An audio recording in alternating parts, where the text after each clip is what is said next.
जय हिंद। नमस्कार साथियों, वंदे मातरम। आज हम राष्ट्रीय स्वयंसेवक संघ की जो प्रार्थना है, नमस्ते सदा वत्सले मातृभूमे, उसका अर्थ जानेंगे। एक एक शब्द में क्या क्या छिपा है, उसका मीनिंग क्या है। ये जो प्रार्थना है, जैसा कि आपको मालूम है, राष्ट्रीय स्वयंसेवक संघ की स्थापना डॉक्टर केशव बलिराम जी हेगड़ेवार ने की थी 1925 में। विजयादशमी का पर्व था, उस दिन उन्होंने इसकी स्थापना की थी। देशभक्ति, हिंदू राष्ट्र के प्रति ये समर्पित थे। इस भावना से इन्होंने इस छोटा सा संगठन, 12 लोग पहली बैठक में आए थे और यहाँ से ये शुरुआत हुई थी। आरएसएस जिसको कहा जाता है, जो स्वयं से राष्ट्रीय की भावना से ओतप्रोत हों, राष्ट्रीय मतलब नेशनल लेवल पे, राष्ट्र लेवल पे जो स्वयं सेवक अपनी ही इच्छा से देश की सेवा करने को आतुर होते हैं, ऐसे लोगों का संगठन, संघ, इसको कहते हैं आरएसएस, राष्ट्रीय स्वयंसेवक संघ। इसकी ये प्रार्थना थी। इसको 1940 में सबसे पहले अधिवेशन में गाया गया था। ये जो रचना है नरहरि जी नारायण भिड़े, माननीय नरहरि नारायण भिड़े जी द्वारा रचित है और रूपांतरित है संस्कृत में, और बड़ी ही सुंदर देश प्रेम की भावना से ओतप्रोत ये प्रार्थना है। आइए इसका अर्थ हम जानते हैं। हमारे चैनल पे हमने वंदे मातरम और देशभक्ति से पूर्ण, सनातन धर्म से पूर्ण अनेक छंदों, श्लोकों, आरती, स्तुति, स्तोत्र, इसका भी हमने अर्थ देखा है। आप वो भी देखिए। आज हम देखेंगे प्रार्थना राष्ट्रीय स्वयंसेवक संघ की। भारत माता हाथ में तिरंगा लिए, शेर जिनका वाहन है, और अखंड भारत की परिकल्पना लेकर के ये संगठन आगे बढ़ रहा है। हम शुभकामनाएं देते हैं। भारत माँ को समर्पित ये प्रार्थना है, देशभक्ति से ओतप्रोत है। इसमें सभी लोगों से, सभी जनों से, भगवान से, ईश्वर से, भारत माता से प्रार्थना की गई है कि एकत्रित होकर, संगठित होकर हमको आगे बढ़ना है और देश के वैभव के लिए कार्य करना है, अपने आप को समर्पित करना है। बीबीसी के अनुसार यह विश्व का सबसे बड़ा संगठन है। तो इसकी प्रार्थना है नमस्ते सदा वत्सले मातृभूमे। ये जब आरएसएस की शाखा होती है, उसमें ये प्रार्थना की जाती है आरंभ होने के पहले, और कोई बड़ा कार्यक्रम होता है उसमें भी यह प्रार्थना की जाती है। तो इसका अर्थ समझते हैं हम वर्ड बाय वर्ड, जैसा कि हम हमेशा करते आते हैं। नमस्ते, नमस्ते का मतलब होता है नमः अस्तु, नमन करना, प्रणाम करना। अब इसमें नमन भी बहुत प्रकार के होते हैं। यदि आप सीधे हाथ उठा लेंगे, नमस्ते आप करते हैं, झुक करके करते हैं। नमन करना इसको बोलते हैं। नमन का मतलब होता है झुकना। जैसे जापानी लोग करते हैं ना, झुकते हैं इस तरह से, तो ये होता है नमन करना, झुकना। फिर पैर पड़ना, इसको कहते हैं आदर देना, पैरों को छूना।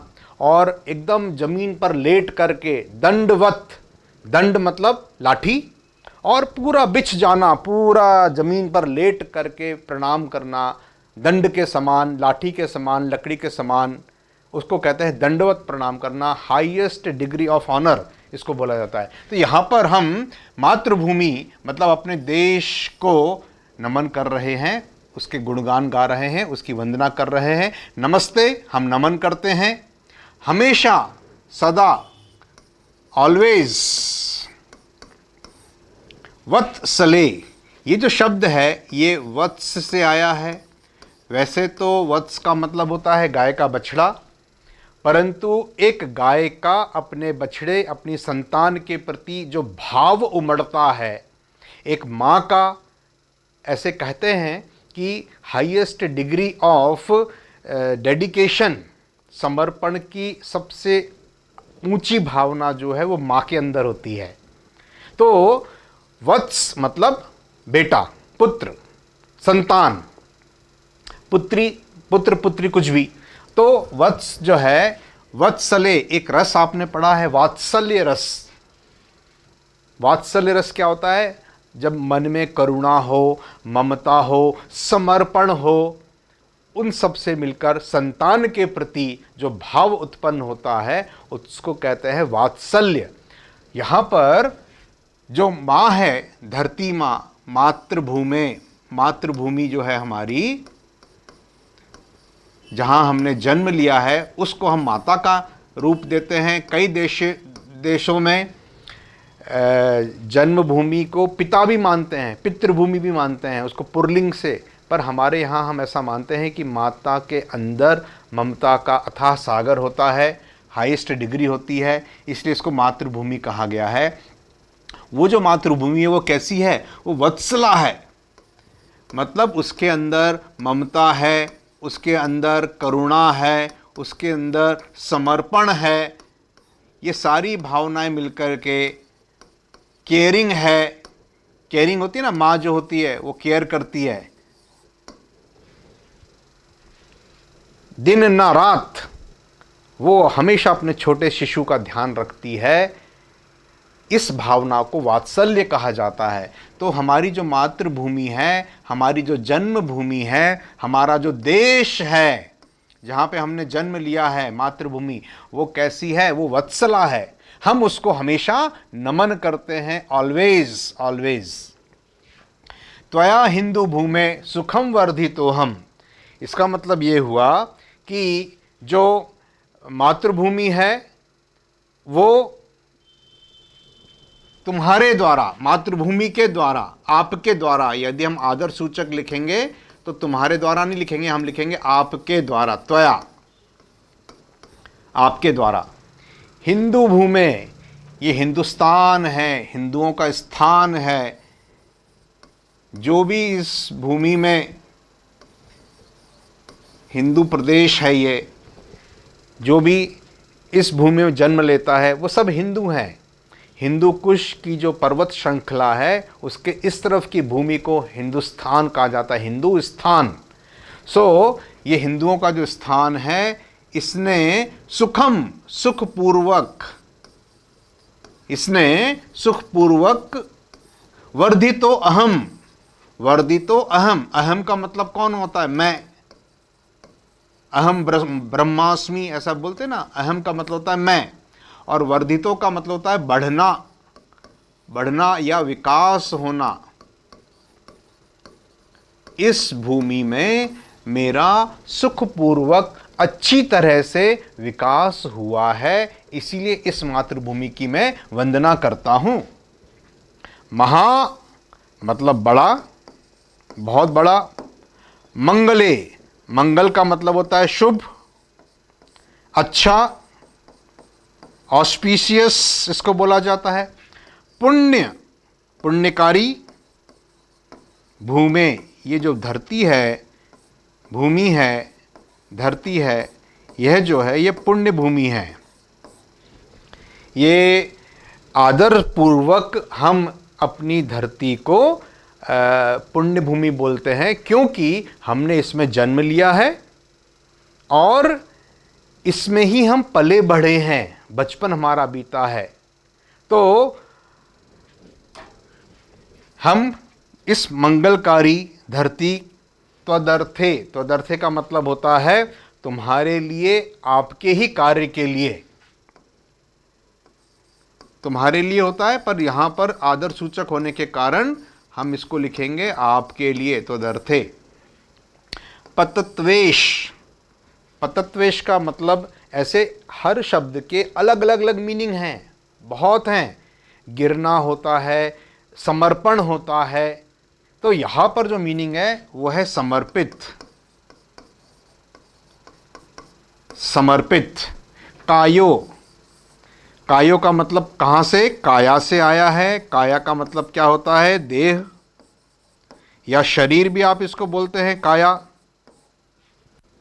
काया देह।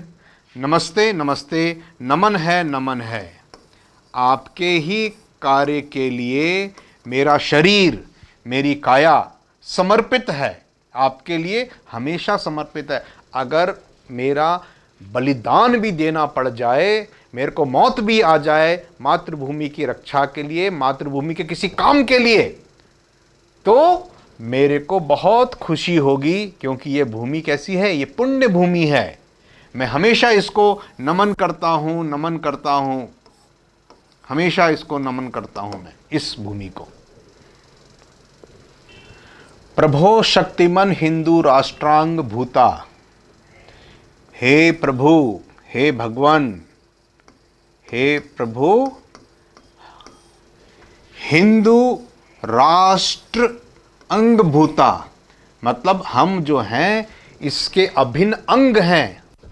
अंग भूता का मतलब होता है इसके जीव हैं हम, इसके अवयव हैं हम, इसके भाग हैं हम।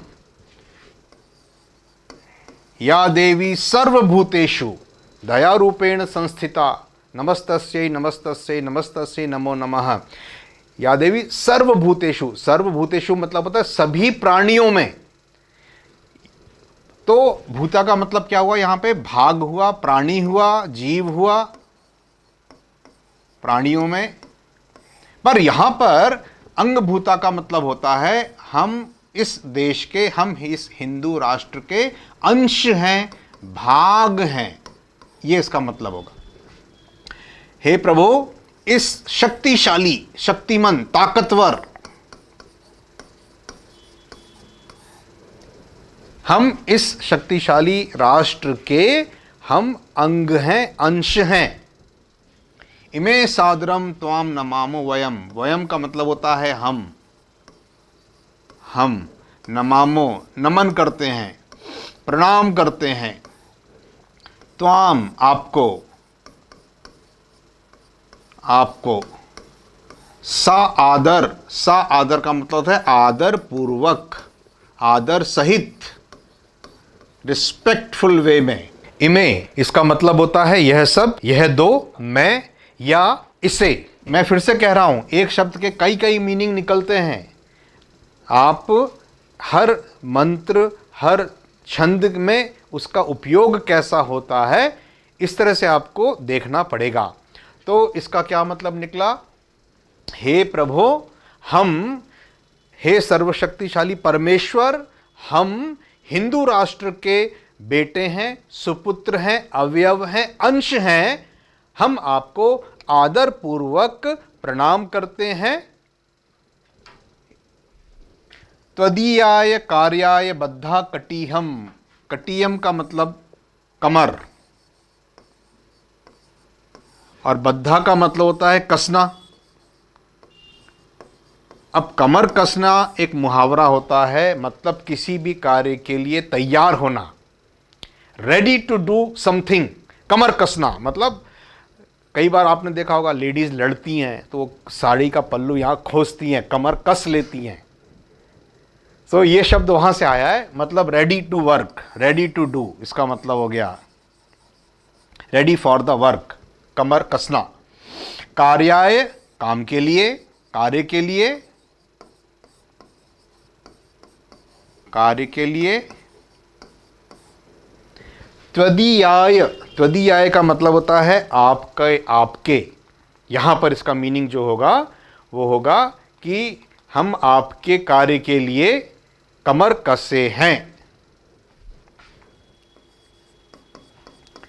देश के लिए कभी भी हमारी जरूरत पड़े, वी आर ऑलवेज रेडी, हम हमेशा तैयार हैं।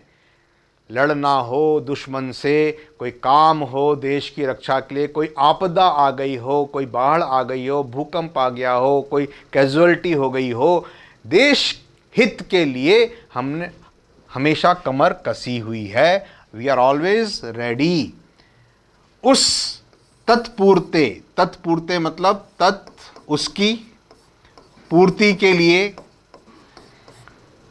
उसकी पूर्ति मतलब वो जो कार्य है देश हित का, उसकी पूर्ति के लिए। तत्पूर्ति का मतलब हो गया, तत्पूर्ति का मतलब हो गया उसकी पूर्ति के लिए, उस कार्य को पूर्ण करने के लिए हमको आप शुभ आशीष, शुभम आशीष, शुभाशीष बोलते ना हम, आशीर्वाद देना। शुभ आशीर्वाद देही मतलब दीजिए। शुभ आशीर्वाद दीजिए। हे प्रभु, हम अपनी मातृभूमि के काम आ सकें, हम अपनी मातृभूमि का ऋण चुका सकें, ऐसी सफलता के लिए, ऐसी कामयाबी के लिए हमको आप आशीर्वाद दीजिए। अजेयाम, अजेय, अजेय का मतलब होता है जिसको जीता ना जा सके, जिसको जीता ना जा सके, अजेय होना। जीता ना जा सके। और च का मतलब होता है एवं, और विश्वस्य, विश्व के, पूरा जो जगत है, संसार है, उसका। देहीम का मतलब होता है दीजिए, हमको ऐसी शक्ति दीजिए। प्रभु से प्रार्थना की जा रही है कि हमारा राष्ट्र अजेय हो जाए, कोई भी व्यक्ति उसको जीत ना पाए, उसको अपना गुलाम ना बना पाए, उसको अपने अधीन ना कर पाए। हे प्रभु, हमको ऐसी शक्ति दीजिए। और च यहाँ पे आएगा, और सुशीलम, सुशील, सुशील का मतलब होता है चरित्रवान, शालीनता पूर्वक, वेल मैनर्ड, शालीनता पूर्वक, या शालीन जिसको आप बोलते हैं एटिकेट्स, मतलब दूसरों को आदर देते हुए अपना कार्य करना, ना कि किसी को ऑर्डर जमाते हुए। विनम्रता पूर्वक, शालीनता पूर्वक, नम्र होकर के कार्य करना, उसको कहते हैं सुशील, वेल मैनर्ड। इसका अगर मीनिंग आप देखेंगे, वेल मैनर्ड। जगद्येन नम्रम भवेत, जिससे पूरा जो जगत है, पूरा जो विश्व है, पूरा जो संसार है, जगत, वो नम्र हो जाए। नम्र, विनम्र, भवेत का मतलब हो जाए, हो। आयुष्मान भव, आप चिरायु भव, लंबी उम्र हो जाए आपकी। भव का मतलब होना और भवेत मतलब हो जाए, हो जाए। सो प्रभु से प्रार्थना की जा रही है कि हमको ऐसी शक्ति दीजिए ताकि हम विश्व में अजेय हो जाएं, और हमारी सुशीलता, हमारी विनम्रता, हमारे संस्कार देख करके सारा जगत नम्र हो जाए, हमारे प्रति अच्छे विचार रखे। इसका भाव ये आता है। शीलवान होना, विनम्र होना, संस्कारवान होना, उसमें लोग झुक जाएं, विनम्र हो जाएं। श्रुतम चैव च एव, और श्रुतम, श्रुति, श्रुति बोलते हैं ना हम, ज्ञान की जो बातें होती है, यहां पे इसका मतलब होता है ज्ञान। और ज्ञान, यत कंट का कीर्णम मार्ग, मार्ग का मतलब होता है रास्ता, रास्ता। कंठ का कीर्ण, ये कंठ का कीर्ण का मतलब होता है कांटों भरा, कटीला, कटीला। ये जो मार्ग है ये कटीला है। कोई भी रास्ता आसान नहीं होता। अगर हम चलना शुरू करते हैं तो अनेक रुकावटें हमारे मार्ग में आती हैं। तो हम ईश्वर से प्रार्थना कर रहे हैं, यत, यत एक संधि है यहां पे। यत का मतलब होता है क्योंकि, जिससे, जिससे, जिससे हमको ऐसा ज्ञान दीजिए जिससे, ज्ञान से हमारा जो कांटों भरा मार्ग है, कांटों भरा मार्ग है, स्वयं खुद से स्वीकृतम, हमने स्वीकार किया है।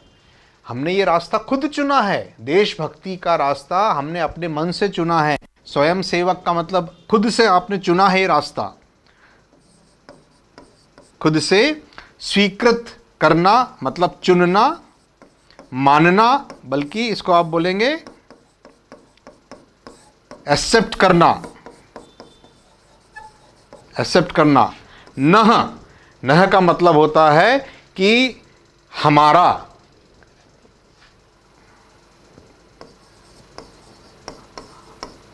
हमारा सुगम, ये है एक्चुअली सुगम। सुगम का मतलब होता है सरल, सुगम का मतलब हो गया सरल हो जाना, आसान हो जाना, आसान हो जाना। कार्येत, कार्येत का मतलब होता है किया जाए, किया जाना, कार्येत।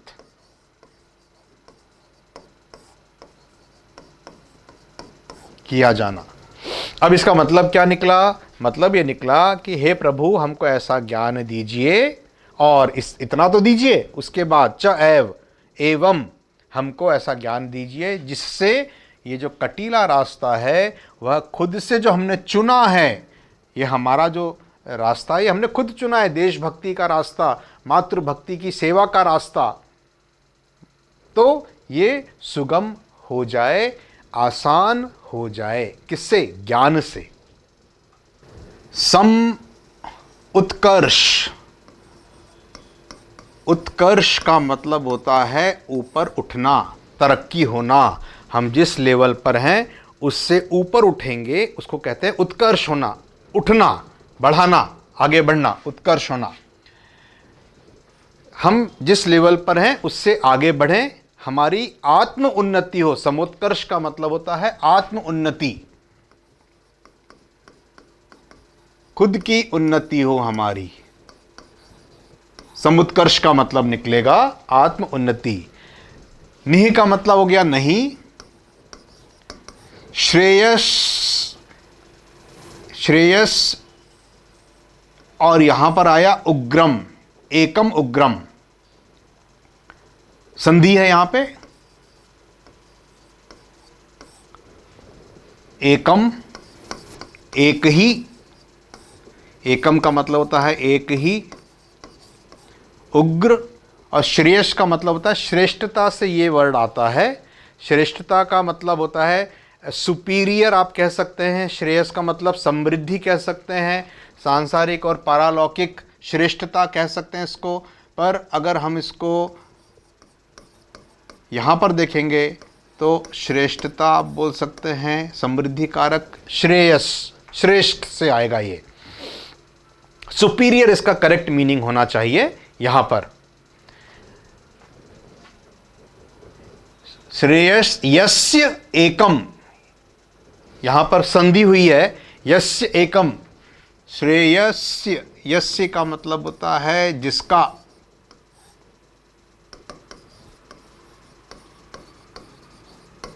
जिसका, परम, ये है परम, परम का मतलब होता है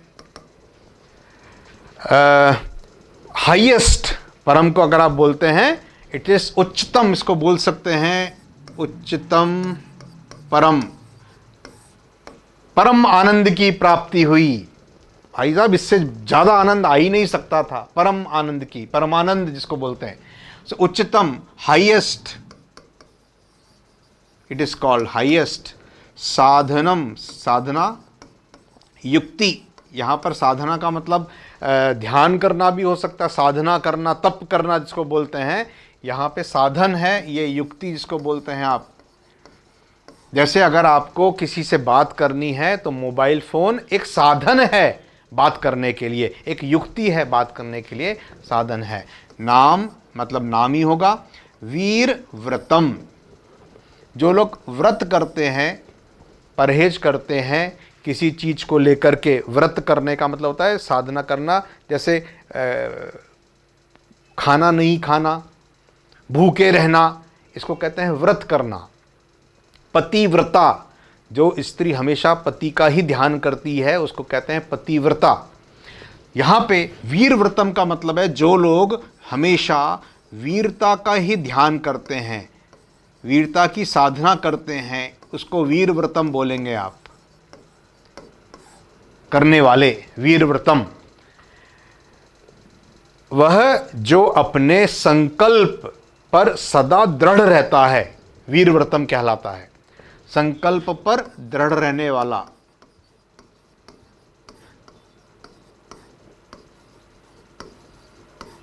संकल्प पर दृढ़ रहने वाला।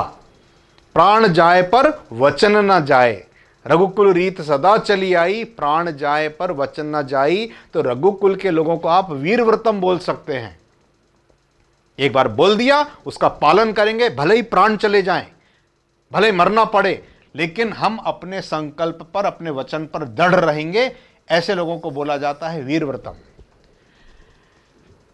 तो इसका मतलब क्या निकला, इस लाइन का मतलब क्या निकला कि हम ईश्वर से बोलते हैं कि आत्म उन्नति का ये जो मार्ग है, उग्र है, वो यहाँ से आएगा। एक्चुअली मैं पूरे इसका मतलब मैं आपको पहले समझा देता हूँ, फिर इसका पूरे का मतलब निकलेगा कि क्या अर्थ होगा इसका।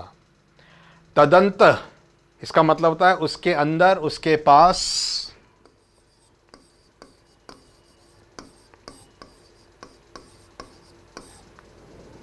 स्फुरत्व अक्षया, स्फुरत का मतलब होता है स्किंटिलेशन।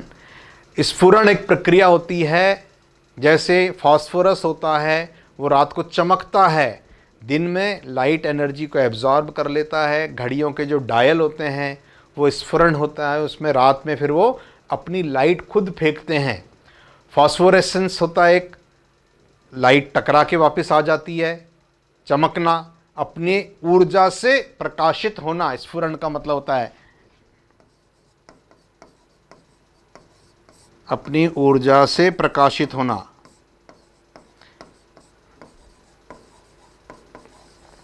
कई लोग होते हैं ऐसे जो स्फुरित प्रकार के होते हैं।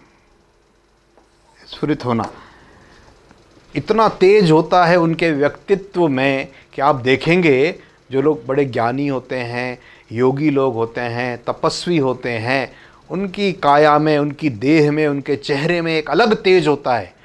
ऐसा लगता है उनके उससे प्रकाश निकल रहा हो। इसको कहते हैं स्फुरण। अक्षया, अक्षय का मतलब हो गया नष्ट नहीं होने वाला, अक्षय, जिसका क्षय ना हो, जिसका डीके ना हो, अक्षय।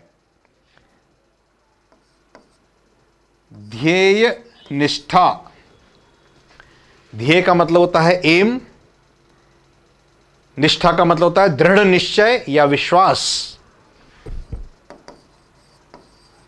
एम को आप लक्ष्य भी बोल सकते हैं, और निष्ठा का मतलब हो गया है निश्चय कर लेना।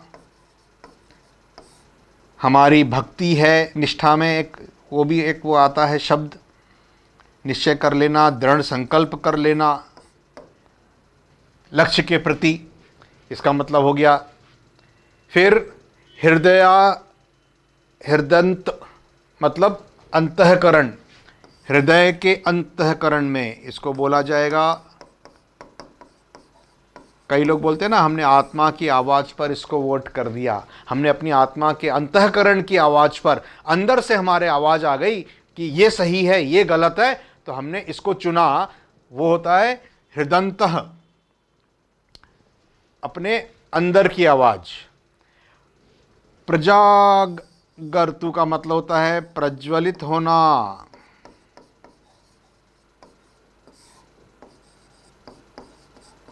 प्रज्वलित होना, प्रज्वलित होते रहना, अगर आप इसका वो करेंगे तो प्रज्वलित होते रहना इसको बोला जाता है। तीव्र मतलब तेजी, और निशम, तीव्र निशम मतलब तेजी से आप कह सकते हैं। वैसे तो निशा का मतलब रात्रि होती है, पर तेज पूर्वक, विद द एनर्जी फुल, इसको आप बोलेंगे तीव्र निशम। अब इसका मतलब पूरे इसका अगर आप निकालेंगे तो क्या निकलेगा, इसका मतलब कि जो उग्र वीरवृत्ति की भावना हम में उत्स्फूर्त होती है, हमारे अंतःकरण में जो वीरवती की भावना वो जो स्फूर्त होती है, जो उच्चतम आध्यात्मिक सुख एवं महानतम ऐहिक, ऐहिक का मतलब संस्कारिक, संसारिक समृद्धि प्राप्त करने का एकमात्र श्रेष्ठतम साधन है तीव्र एवं अखंड ध्येय निष्ठा हमारे अंतःकरणों में सदैव जागती रहे। हम ईश्वर से प्रार्थना करते हैं कि हे प्रभु, जो देशभक्ति की भावना है इसको हम उससे जोड़ेंगे, सामूहिक उत्थान की भावना, श्रेष्ठता की भावना, ये हमारे हृदय में अपने लक्ष्य के प्रति दृढ़ रहने की भावना, हमेशा अक्षय रहने की भावना स्फुरित होती रहे, मतलब हमेशा जगती रहे, प्रकाशित होती रहे। विजेत्री, विजेत्री का मतलब होता है विजयकारी, विजयशालिनी। जो शक्ति है विजय प्राप्त करने के लिए उसको विजेत्री बोला गया। च और एवं, जिसको बोल सकते हैं आप एवं, नह हमारे, नह का मतलब बहुत जगह आता है हमारे, सहंता संगठन, संघ संगठन, कार्य शक्ति कार्य करने की शक्ति, कार्य करने की शक्ति को ही कार्य शक्ति बोला गया है। कार्य करने की power, the power to do work, power to do work, work. विधा या स्य, यहाँ पर इसका मतलब होता है विधि, विधि का मतलब कानून, संविधान जिसको आप बोल सकते हैं। विधायस्य का मतलब यहाँ पर हो गया कानून से, यस्य मतलब जिसकी, जिसका या जिसकी, धर्मस्य मतलब धर्म की, धर्म की, यस्य मतलब की या जिसकी, इसको आप की बोल सकते हैं। संरक्षणम बचाना, संरक्षित करना, संरक्षित करना मतलब बचाना, जो चीज है ऑलरेडी उसको संरक्षित करना, उसको बचा के रखना। धर्म की, कानून की हमारी जो कार्य शक्ति है उसकी हम रक्षा कर सकें, संरक्षण कर सकें। परम, उच्चतम, ये भी पहले आया हुआ है ये शब्द परम। वैभव, वैभव का मतलब क्या होता है? वैभव का मतलब होता है ऐश्वर्यता का प्रतीक। तेरा तेरा वैभव अमर रहे माँ, हम रहे ना रहें। कई लोग ऐसा बोलते हैं भाई ये देश तो हमेशा रहेगा, इसका वैभव, इसकी समृद्धि, इसका जो ऐश्वर्य है, नाम, धन, पावर, इन सब से वैभव का निर्माण होता है। तो उसकी समृद्धि ने तुम,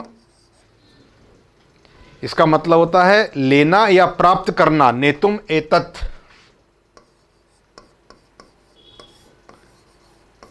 प्राप्त करना। हमारा देश परम वैभव की स्थिति को प्राप्त करे। एतत् का मतलब होता है इसे, इसे प्राप्त करे। स्व, स्व का मतलब होता है हमारा खुद का। राष्ट्रम मतलब देश, स्वयं का जो हमारा देश है। समर्था, समर्थ का मतलब होता है कार्य करने के काबिल। इसको अगर आप बोलते हैं काबिल, इसको बोलेंगे एबल, एबल। अगर हमारे अंदर कोई क्षमता है, पावर है, बुद्धि है, ज्ञान है, धन है, पद है, तो हम कोई कार्य को अच्छे से कर सकते हैं, तो हम बोलेंगे you are capable. Able, capable, समर्थ हैं आप। भव, भव का मतलब वही हो, मैंने आपको बोला था। त्वा आशीषा, आपके, तुम्हारे। आशीष का मतलब सबको मालूम है आशीर्वाद, आपके आशीर्वाद से, आपके आशीर्वाद से। ते भृशम मतलब वे, और बहुत अधिक, बहुत ज़्यादा। अधिक या उच्चतम, वृषम का मतलब हाईएस्ट, परम या हाईएस्ट इसको बोला जा सकता है।